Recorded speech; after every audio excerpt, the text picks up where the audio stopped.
Hey guys, welcome to today's video. We're going to talk about fishing during tough conditions, working on getting ready for the fall transition, and kind of how those are the same. Oh yeah. This is my kayak. Get yourself one.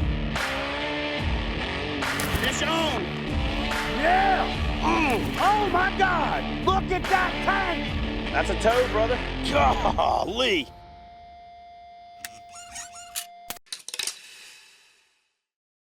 All right, so I've been doing a lot of late summer fishing and arguably some of the toughest fishing of the year.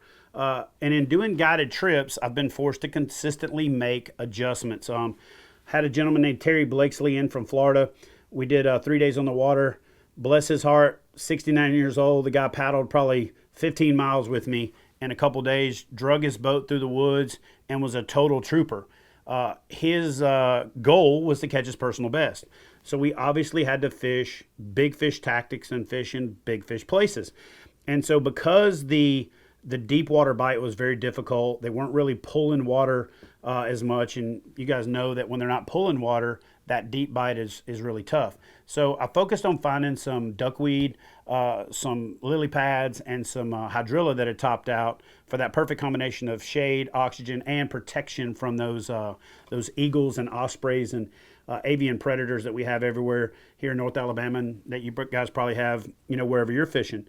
And so I want to talk about what we were really successful with, some of the adjustments that we made, and how these adjustments are something that are not only going to be good for you now, but they're something that's going to carry through that fall transition and even into the fall. Before I jump into the whole discussion, though, I really want to talk about a couple of things that I've started using in my arsenal that I don't know what took me so long, but these oversized Ziploc bags from the folks at Plano are bad to the bone. They've got this Velcro style zipper where you can zip it up and you can basically keep your soft plastics out of the water. And then the reason for that is you guys have done the same thing I've done. You've laid a couple of plastics down on the bottom of the boat. You forgot to seal the pack back. It fills up with water. And the next day you've got these swollen baits that are useless. And that costs you a lot of money, but it's also a really easy grab and go, for the lures that are the most effective. Right now, I'm just going to go through my bag and show you what the heck I've been catching them on and what I've been catching really big fish on. The top toad from Stanley has been a killer. If I'm fishing during the daytime, I've been doing really well on the brim color. That brim color right there is just, for whatever reason, they're keyed on these brim right now until the shad ball up, and that's been deadly. When it's super slicked out, either daytime or nighttime, I've been going to this Ribbit Junior. And in the Ribbit Junior, I've been using this same color, that brim color, that yellow belly, kind of darker back. Let me see what the actual name, bullfrog. So the bullfrog color really represents those bluegill brim, and I've been absolutely destroying them on that. Again, I drop down to the baby Ribbit if there's no wind, day or night. If it just gets really slicked out, been using the standard rivets. And one of the standard rivets that I've been just absolutely crushing them on, and I think it's because it gets the attention of bait fish that start to follow it, or smaller fish, is that hot foot color, the one that's got the little chartreuse feet. For whatever reason, I have been absolutely smashing them with that hot foot color. Now, let's just say that they stop hitting topwater and I really want to catch them. Man, I got to tell you, I don't know what took me so long to find this thing right here, but this the Shockwave swim bait from Missile is by far like one of the best fishing over the top of vegetation. Let it fall down in holes. I'm going to hold that up, and just with my caffeine jitters that I got right now, you can see how much action that tail's got. But one of the things that I like to do is, instead of rigging this thing with the slot in the belly like you're supposed to, with an oversized hook, I actually like to take these grip pin hooks from Mustad, and then I'm going to come into the nose just like so, and I'm going to go right down to the transition, just like that. And again, I'm fishing this because I want a wider, brighter bait.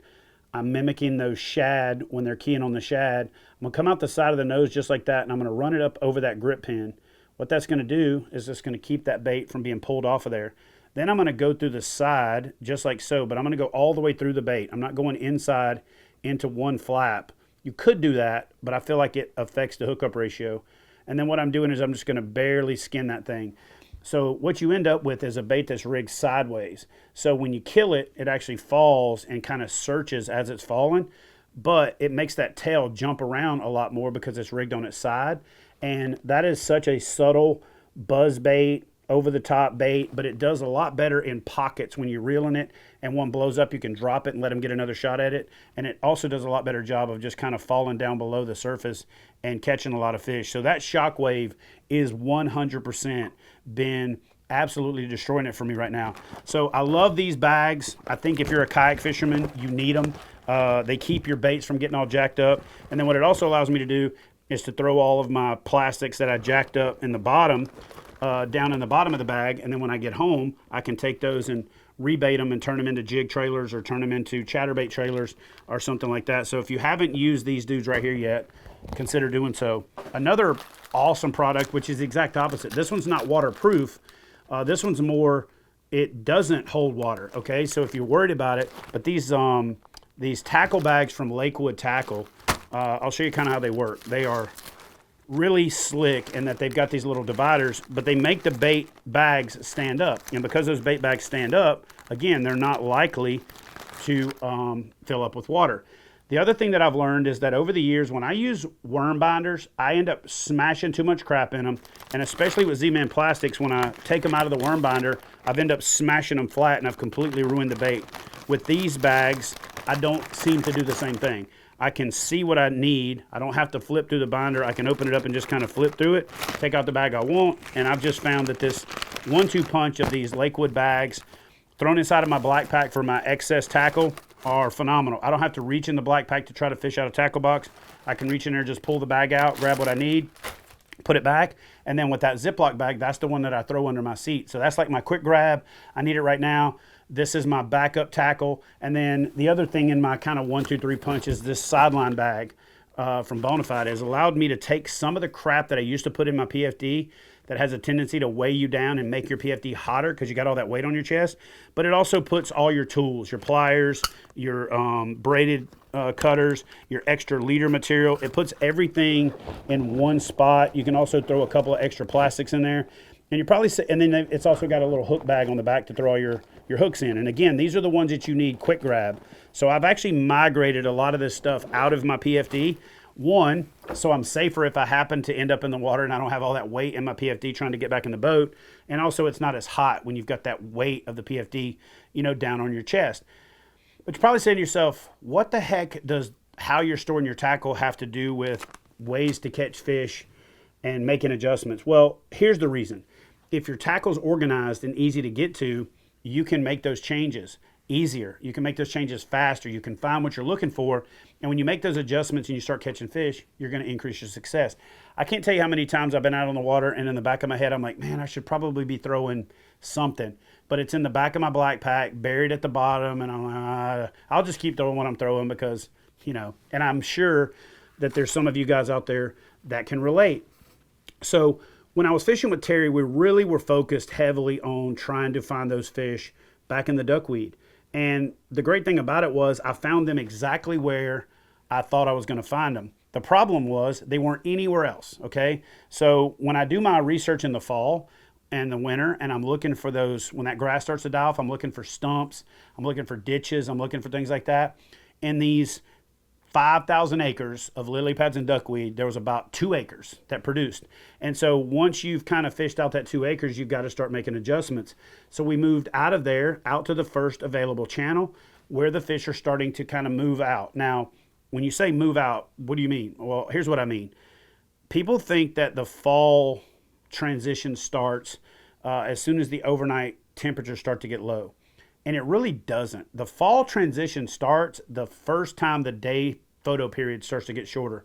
When the photo period starts to get shorter, these fish, animals, know instinctively that fall's coming because there's been plenty of times that if they waited until it got cool and they needed to migrate or they needed to change, they would have got caught basically, with their pants down and they don't have pants, they would have got caught out of position. So as soon as the photo period starts to change, those fish start to move. And I was looking for the fish where they should have been in their summer patterns, and they were starting to already kind of reposition. And guys, I'll be honest with you. The other thing is I go out there and square peg, round hole a lot of times trying to make a video for you. I try to make a content piece that serves a purpose before I go out there. What I'm going to start doing moving forward is making content that living in the moment, living when I'm making these adjustments and talk about those adjustments instead of having a preconceived notion of what type of content that I want to create. I knew that the ultimate way to catch those fish was to go fishing at night. So after grinding for a couple of weeks, after taking out a few clients during the day, sweating, grinding, still catching fish and still finding them, I knew that we would be a lot more successful at night. So when Jackie and Keith gave me a call, I was just like, look, guys, we can go out there and grind it out during the day, but what do y'all think about fishing at night? They're like, hey, man, whatever you think. And though it's very difficult to film at night, the goal was both of them wanted to catch their personal best. Everybody's goal is to catch their personal best. And luckily, Terry had finished up the trip and he had caught his personal best. We had talked about how to use your kayak better, how to rig your kayak better, how to load and unload, like all of those lifestyle things that he was wanting to learn. And then towards the end, we were able to put it all together, and he caught that personal best. Keith's goal and Jackie's goal was also to catch their personal best. And I got to say, and this is not a rub against Jackie, but the opportunity was there. He missed a number of fish that night. That let me just be real. It's hard. It's hard enough not to jerk the lure out of a fish's mouth during the daytime.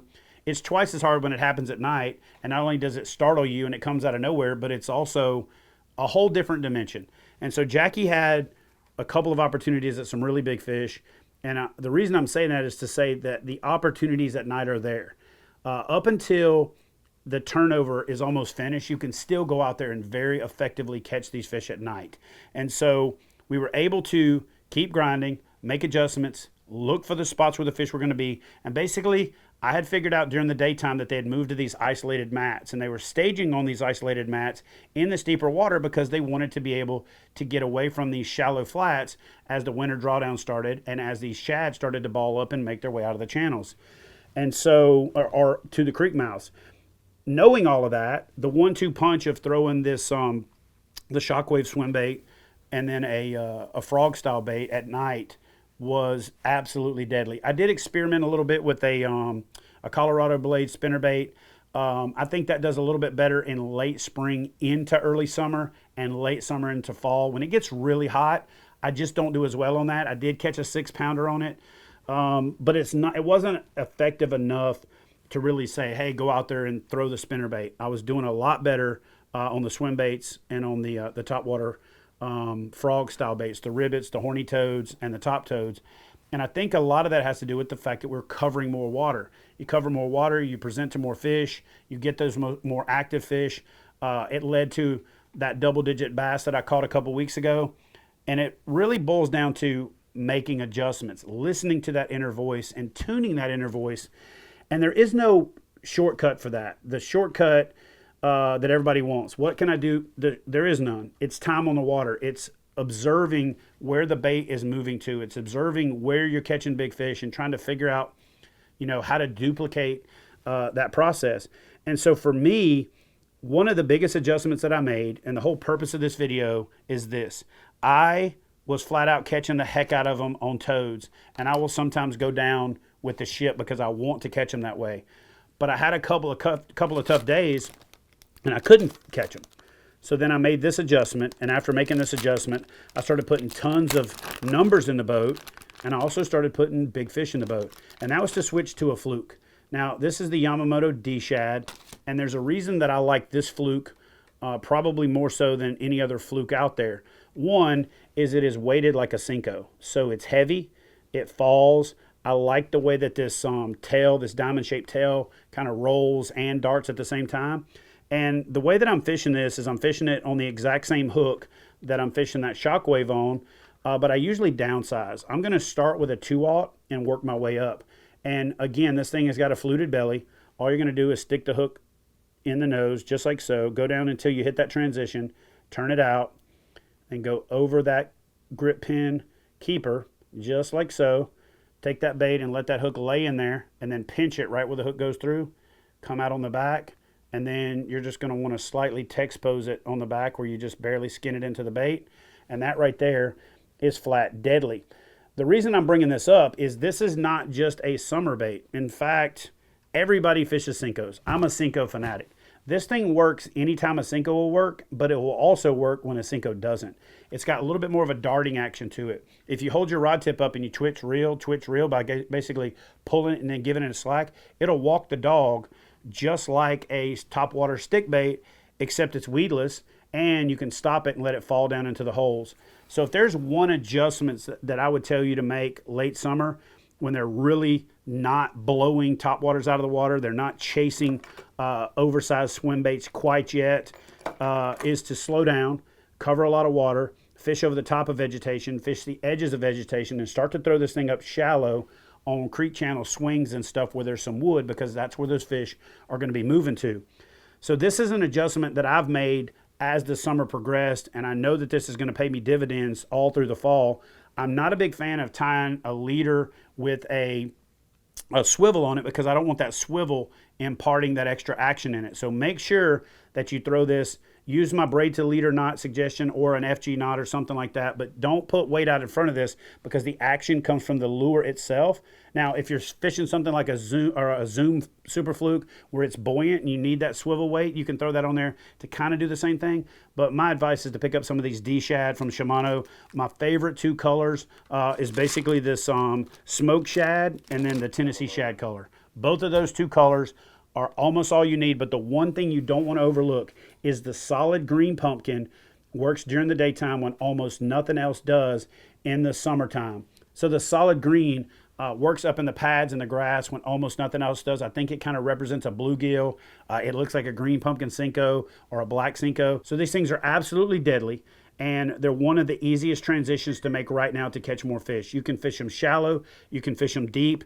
In fact, if you pick up one of these saltwater heads from the folks at Z-Man that's got this built-in weed guard right there, hooking that thing up on a fluke and fishing it deep is deadly. And so one of the things that I like to do is I like to take my standard flukes, and after I tear them up by using the weedless rig like this, I'll cut that off with a pocket knife, and then I'll basically marry that up with that Z-Man jig head, and that thing right there is flat deadly. I think it's called the Trout Eyes, but it's the weedless version. You can throw that on deeper grass lines. You can throw it up around wood. You can throw it up around bridge pilings, and that's one of the first places, in my opinion, where the fish start to congregate as that bait starts to move out of the flats into the creek channels, to move up to smaller creek arms, or to just ball up on the edges of main channels. And that makes it fall a little faster. It allows you to get it down closer to the bottom. So that kind of 1-2 punch right there has been the biggest adjustment that I've made. All of the big fish that I've caught that I didn't catch on a topwater frog have come on a fluke. They're outfishing the Senko. They will outfish the Senko. And in my opinion, it's one of the most overlooked presentations that you can use. Getting into the fall, I'll double it up and I'll do the donkey rig with 2 flukes by using the tag in of my leader to braid connection. And that's something that you can go ahead and start experimenting with now, because the fluke is a bait fish representation unlike anything else out there, but you can burn it across the top. You can fish it like a topwater.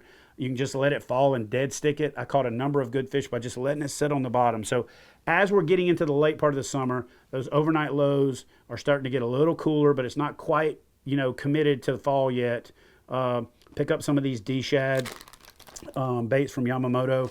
They're phenomenal. They're deadly. And I think that they're going to work all through the rest of the summer into fall transition, pretty much all the way up until winter. And then when the shad start dying off in the back of creek channels, there's no better thing to mimic those dying shad with than the same fluke that you can start throwing right now and catching some big old fish. So anyway, guys, hope you enjoyed this video. Do me a favor, hit me up in the comment section below, and I'm going to do the best I can to answer those better comments, or comments that I think everybody else could benefit from hearing the answer to, by doing a reply with a short. And I'll see you guys in the next video.